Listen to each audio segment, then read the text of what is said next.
Welcome to Session 2. This session will focus on several forms that are found in the handbook. Find pages 22 and 23 from the handbook. The pacing schedule found on page 22 is for elementary. Page 23 is very similar but is for middle school and high school. Let's begin with the pacing schedule or chart on page 22. I will thoroughly explain this pacing chart. If you are middle school, high school, you will adapt what is shared on page 22 to the chart on page 23. They are that similar. Let's begin with the note at the bottom of the page. It's important. It states that this pacing schedule is only a suggestion. It can definitely be adjusted. So, depending on the clinical teacher's situation, the pace can be slower or faster. Do allow for flexibility. Each clinical teacher may have a totally different pacing schedule, and that is fine. The pacing schedule can be solely determined by the cooperating teacher, or it can be a joint effort where it is determined by the cooperating teacher and clinical teacher working together. It's actually the cooperating teacher's choice. Beginning with week 1, the clinical teacher will observe, assist, team teach. After week 1, the idea is to gradually add subjects, blocks of time, periods each week until the clinical teacher has assumed the responsibility for planning and teaching approximately half of the instructional time in any given day. Once this has happened, the 1/2 is not to be exceeded until the clinical teacher is in full responsibility. Let's call this the 1/2 rule. So let me clarify this with numbers. If, for example, there are 4 hours of instructional time in one day, the clinical teacher would work up to the point of being responsible for approximately 2 of the 4 hours of instructional time each day. Or, if there are 6 subjects or periods each day, being responsible for half the day would equal 3 subjects or periods. Once the clinical teacher has reached the point of planning and teaching approximately 1/2 of any given day, then before a new subject, block of time, or period is added, a subject or block of time that has been taught the longest would need to be dropped. The process of dropping before adding would continue until the clinical teacher has rotated through each subject area or block of time and been responsible for every part of the day. Now the clinical teacher is ready for full responsibility. Hopefully, this process of rotating the clinical teacher through all the subjects or blocks of time in a day can be accomplished by week 7 at the very latest. So to clarify A&M's approach to pacing, rather than add until the clinical teacher is in full responsibility, our approach is to add subjects or blocks of time until the clinical teacher is responsible for 1/2 of the instructional day. At this point, we drop subjects or blocks of time as new subjects or blocks of time are added. This prevents the clinical teacher from being responsible for more than 1/2 of the instructional day until he or she is actually in full responsibility. Scan down the pacing schedule or chart until you find weeks 5 through 7. Full responsibility consists of 10 consecutive days, if possible, either during weeks 5 and 6 or 6 and 7. You may have to use weeks 7 and 8, and that is okay. The important thing is to be flexible. 10 consecutive days does not always work out due to staff development days, holidays, etc. Just skip over these days and continue counting to 10. Even though we prefer 10 consecutive days, it is okay if in the middle of the 10 days, for example, the cooperating teacher needs a class back for a day or 2 of testing required by the district. That's fine. In fact, it is okay to split the full responsibility into 2 one-week sessions. For example, the clinical teacher could be in full week 5, take week 6 to reflect, then resume full responsibility with week 7. Flexibility is always important, but especially during the spring semester. Make sure, though, that there is a total of 10 days for this first full responsibility, even if they are not consecutive days.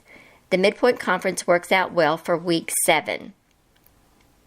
Second environment is mentioned as an option in this same box. There's more information on page 5 in the handbook.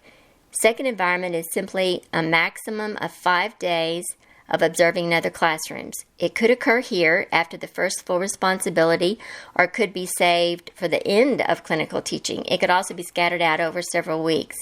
Leave this up to the cooperating teacher and the clinical teacher because it's their choice.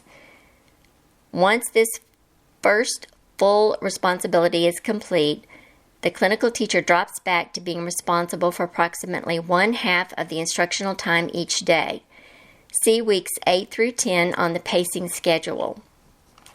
The clinical teacher will rotate different subjects, periods, or blocks of time as he or she prepares for the second full responsibility.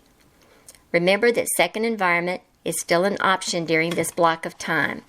Looking at the second full responsibility at the bottom of the pacing schedule, second full responsibility consists of 10 hopefully consecutive days during weeks 11 and 12 or weeks 12 and 13. Again, be flexible. Let the cooperating teacher determine what will work best in his or her classroom. The final conference is best conducted sometime during week 13. While we're looking at this pacing schedule, it's a good time to point out some ideal times for you to make your 4 formal observations. You may want to jot these suggestions down. A high visit is highly suggested during the first week. Pop in. See where the cooperating teacher's desk is. See where the clinical teacher's desk is. You can see where the cooperating teacher's desk is as well. See where the clinical teacher will keep his or her clinical teaching notebook. We will discuss details about the notebook in session 4 of this online orientation. The first formal observation for each clinical teacher should occur during either week 3 or week 4. The second formal observation should occur when the clinical teacher is in her or his first full responsibility. So this could be during weeks 5, 6, or 7. The third formal observation will be after the midpoint conference and will occur during weeks 8, 9, or 10. The fourth formal observation should occur when the clinical teacher is in his or her second full responsibility. So this would be during weeks 11, 12, or 13. This is important. More than 4 observations might be needed if the clinical teacher is experiencing difficulties. Look at your hard copy for page 23 from the handbook. Page 23 is on this same slide. This is the pacing schedule for middle school, high school. As I mentioned earlier, you will adapt the information that we just discussed from page 22 to this pacing schedule on page 23 for middle school, high school. At this point, you may be wondering why the 4 weeks of full responsibility are split into two-week experiences of full responsibility. Our reasons are simple. By the end of the first full responsibility, each clinical teacher is well aware of the strengths and struggles that surfaced during those 2 weeks. The split gives the clinical teachers time to reflect on what went well and what did not. In addition, the split provides an opportunity for the clinical teacher to observe the cooperating teacher or other teachers in that grade level, model strategies that may solve problems or issues that the clinical teacher encountered. It gives the cooperating teacher in particular the opportunity to model effective strategies that the clinical teacher can incorporate as he or she begins to build towards the second full responsibility. Now look at the projected pacing schedule on page 24 in the handbook. This chart provides a visual of the entire semester. It is the clinical teacher's responsibility to fill out this chart based on the decisions made on page 22 for elementary clinical teachers or page 23 for the middle school, high school clinical teachers. When it is filled out, you will be able to see at a glance what the clinical teacher is teaching and when he or she is teaching it. It will clearly show which subject area the clinical teacher will assume responsibility for first, second, and so on. It can be filled out by hand or generated on the computer. The clinical teachers will be able to use this example from the handbook as a guide for composing their own charts. Next, let's look at two colorful examples of projected pacing schedules. These were composed on the computer by actual former clinical teachers. One is an example from a fall semester, while the other is from a spring semester. Notice the dates across the top of each chart and subjects listed down the left side of the chart in each example.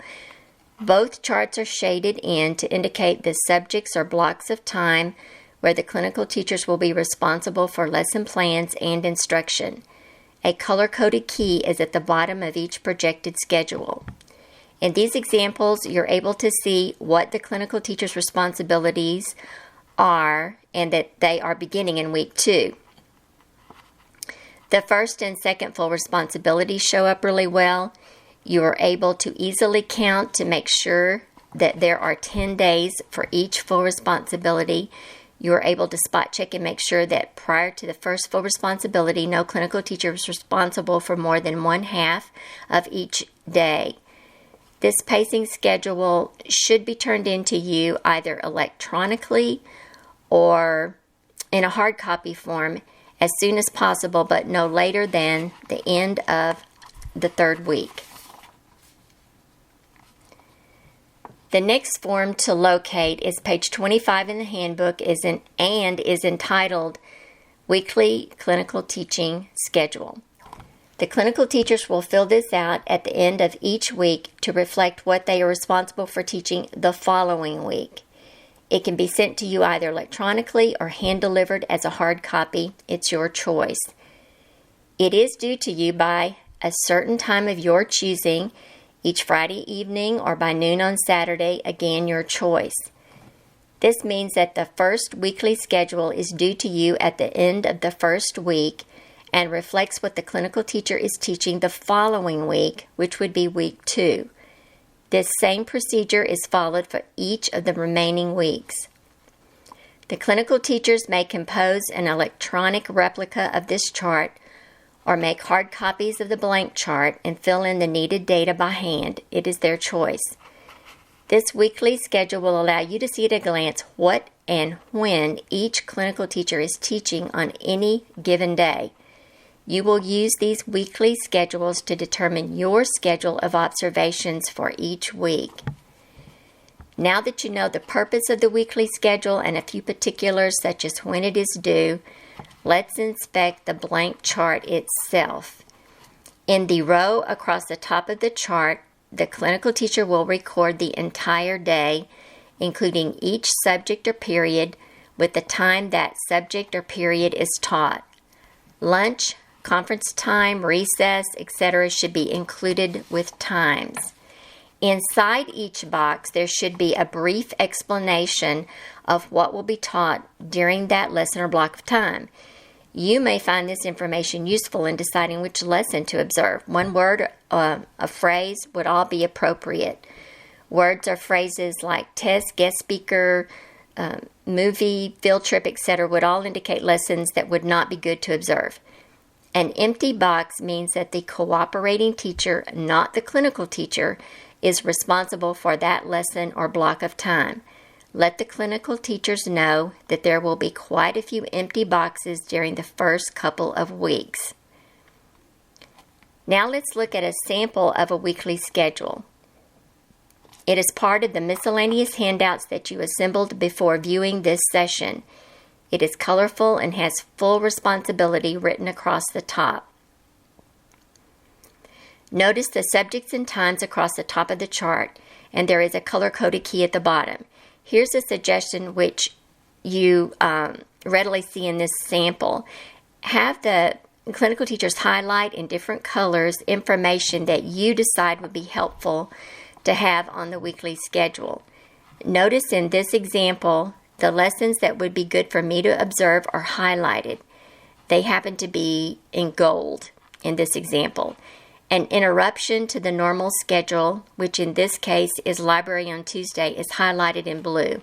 In this example, the lessons that are taught by the clinical teacher at a time different than the time recorded at the top of the column have the correct times typed inside of the proper boxes and are highlighted in yellow.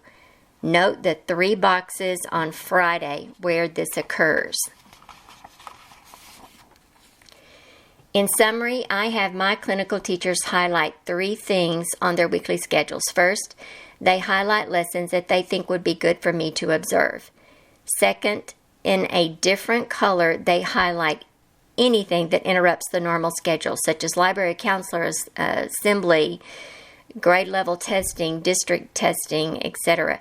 This ensures that the interruption to the normal schedule just sort of jumps out at me. Finally, if they are teaching at a time that is different than the time recorded at the top of the column, I have them record the time they are actually teaching inside the proper box and highlight it. For example, they may only be teaching the last 45 minutes of a period that is 90 minutes long. I need to know that so I will show up at the right time. Remember that this is what works for me. It is only a suggestion. I do, however, highly recommend sharing examples such as the projected pacing schedule and weekly schedule with your clinical teachers. A visual is generally very helpful for the clinical teachers. And here's one final suggestion.